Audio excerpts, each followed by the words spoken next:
জাতির উদ্দেশ্যে দেওয়া প্রধান উপদেষ্টার সাম্প্রতিক ভাষণকে জাতির সঙ্গে প্রতারণা বলে কঠোর সমালোচনা করেছে বাম গণতান্ত্রিক জোট।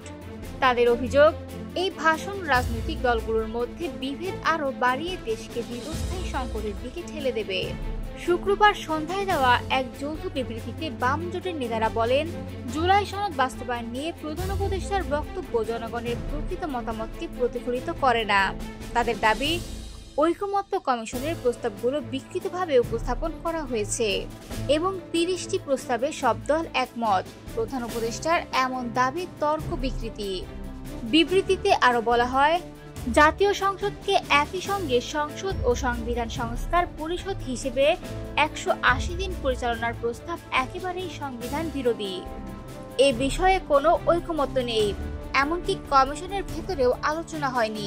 বাম জোটের অভিযোগ, প্রধান উপদেষ্টার ভাষণে গণভোট, আদেশ জারি এবং জুলাই সনদ বাস্তবায়নের যে কথা বলা হয়েছে তা একদেশদর্শী এবং সাংবিধানিক কাঠামো পরিপন্থী।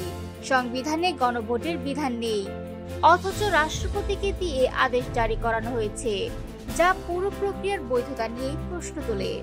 বিবৃতিতে দেশের বন্দরগুলো বিদেশি কোম্পানির কাছে ইজারা দেওয়ার সিদ্ধান্তেরও তীব্র প্রতিবাদ জানানো হয়। তাদের প্রশ্ন, জাতীয় নির্বাচনের আগে হঠাৎ করে একের পর এক লাভজনক বন্দর বিদেশিদের হাতে তুলে দেওয়ার অতি তৎপরতা কেন?